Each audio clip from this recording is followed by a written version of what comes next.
Bisa jelang berakhirnya masa jabatan Anies Baswedan 16 Oktober, redaksi RCTI secara khusus memotret wajah ibu kota kekinian. Kami juga membandingkan masalah dasar Jakarta hingga ke pinggiran ibu kota. Lalu apakah kondisi Jakarta lebih baik dibandingkan dengan 5 tahun lalu? Berikut catatan redaksi RCTI, wajah Jakarta 5 tahun Anies Baswedan.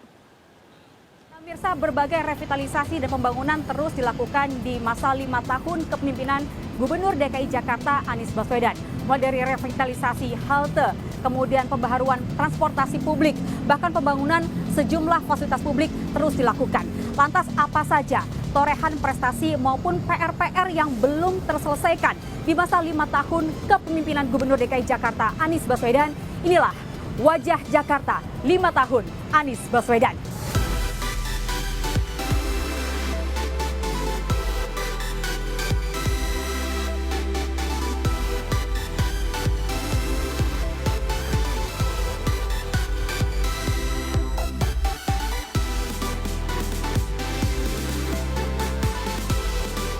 Pasca pandemi, Jakarta kembali menggeliat, begitu juga kemacetan. Program pemecah kemacetan ala Anies Baswedan pun diuji. Adalah integrasi transportasi publik mulai dari mikrobus, Transjakarta, KRL, serta integrasi MRT dengan LRT. Layanan pembayaran diintegrasikan digital, kawasan gabungan intermoda dibangun dan dibuat cantik untuk penumpang dan konten kreator. Perjalanan di Jakarta sangat tinggi, mencapai 21,9 juta per hari dengan jumlah kendaraan bermotor 15,3 juta perjalanan per hari. Namun dengan transportasi massal yang terintegrasi memudahkan berpindah cepat dari kendaraan pribadi ke umum atau antar kendaraan umum. Jangkauan kendaraan umum pada tahun 2016 berkisar 42%, melompat menjadi 82%. Sementara cakupan layanan umum terintegrasi hingga mencapai 85,16%. Data ini menggambarkan mudahnya akses transportasi publik.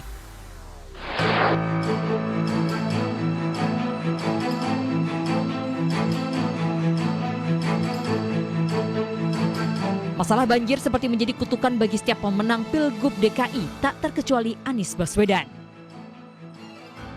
Apa saja yang sudah diperbuat oleh Anies untuk menangani masalah dasar yang satu ini?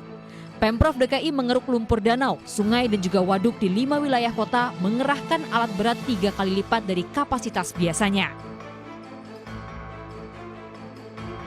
Untuk mengendalikan limpasan air hujan, Anies membuat kolam penampung air sementara di jalan raya. Pemprov Jakarta juga membangun instalasi sumur resapan serta mengimplementasikan taman tampungan air. Di pesisir utara, Anies membangun polder untuk mengatasi banjir rob yang terdiri dari kombinasi tanggul, kolam retensi, serta pompa. Sementara untuk mempercepat surutnya genangan banjir, Jakarta memiliki 900 lebih pompa. Kapasitas 2 sungai yakni Kali Besar dan Kali Ciliwung pun diperbesar agar bisa menampung lebih banyak. Hasilnya 12 titik genangan banjir berulang telah teratasi. Tahun 2020 dengan curah hujan terekstrim yakni 377 mm per hari, banjir surut lebih dari 95% dalam waktu 4 hari. Padahal di tahun 2015 dengan curah hujan lebih rendah 95%, wilayah tergenang baru surut 7 hari. Jakarta juga berinovasi dengan teknologi flood control system yang mengintegrasikan sensor dan CCTV di 178 titik yang memetakan banjir dengan akurat. Namun satu hal yang tak tercapai adalah naturalisasi sungai.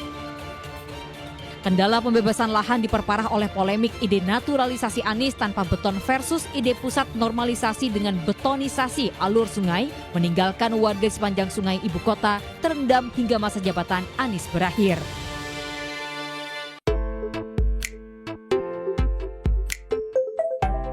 Soal ruang terbuka, Anies membangun yang disebutnya sebagai ruang ketiga. Anies memperluas ruang terbuka dari 12,12% di tahun 2014 kini menjadi 30,92% dengan luas 664 km persegi. Taman Eco Park di kawasan Tebet seluas 7,3 hektar ini selalu dipenuhi warga meski terganggu masalah parkir. Taman ekowisata dan bermain anak ini menjadi tempat favorit baru warga DKI karena luas dan teduhnya kawasan ini di tengah kepadatan Jakarta.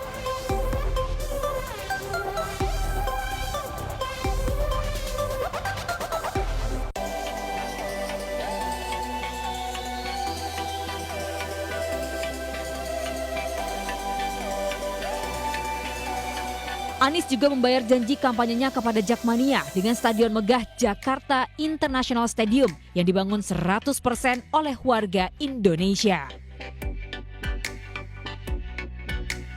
Stadion dengan desain modern dan megah ini diklaim menjadi salah satu dari 5 yang terbesar di Asia.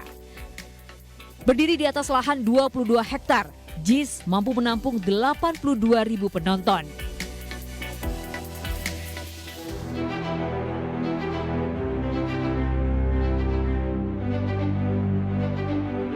Karya berikutnya adalah revitalisasi kawasan kota tua, mulai dari pembaruan trotoar hingga ke penataan kampung. Hasilnya kawasan interaksi warga dengan udara rendah emisi.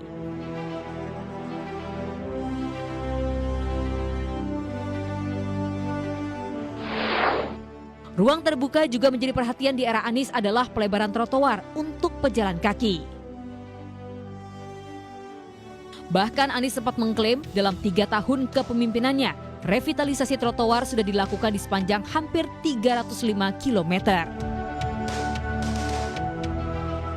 Namun ibu kota sebetulnya masih memiliki sejumlah masalah mendasar yang belum berhasil tertangani. Sebagian kebutuhan dasar itu masih bermasalah karena membutuhkan dukungan penuh pemerintah pusat. Bisa selain revitalisasi transportasi publik, trotoar, JPO, tidak hanya itu saja, Pemprov DKI Jakarta juga membangun sejumlah program lainnya, diantaranya adalah Rusunawa. Pemprov mengklaim bahwa dalam 4 tahun terakhir total terdapat 33 tower Rusunawa yang berhasil terbangun atau menjadi rekor selama 4 tahun.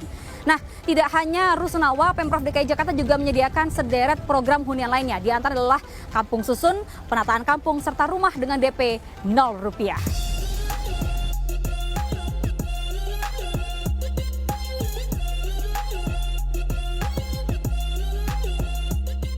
Berbeda dengan Rusunawa, untuk Rusunami, Anies hanya membangun kurang dari 2.322 unit rusun dari target 10.000 unit atau bahkan 23.000 unit saat kampanye. Rusun ini awalnya dibuat utamanya untuk mengurangi kampung-kampung padat ibu kota. Namun hingga akhir jabatan Anies, program ini tidak disambut pasar sehingga target 10.000 unit rusun berhenti di angka 2.322 unit rusun saja. Masalah lain adalah kualitas udara Jakarta.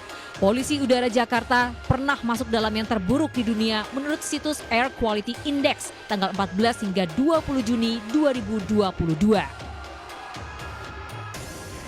Penyebabnya adalah keberadaan 8 PLTU batubara, 118 fasilitas industri, dan 16 juta kendaraan yang terdiri dari 3 juta mobil serta 13 juta motor. Banyak fasilitas industri yang berasal dari Provinsi Jawa Barat dan Banten yang terbawa polutannya hingga ke langit Jakarta.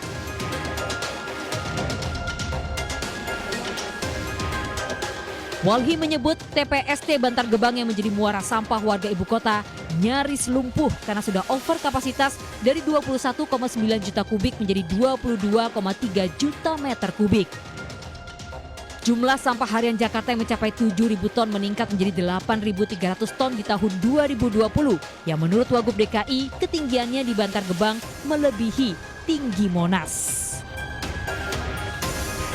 Pemirsa, sejumlah pekerjaan rumah dan permasalahan masih perlu dituntaskan. Di antaranya meski di era Gubernur DKI Jakarta Anies Baswedan berhasil membangun integrasi moda transportasi seperti halte CSW saat ini, namun tidak serta-merta membuat warga ibu kota Jakarta beralih dari penggunaan transportasi pribadi ke penggunaan transportasi publik dan membuat masalah kemacetan berhasil terurai.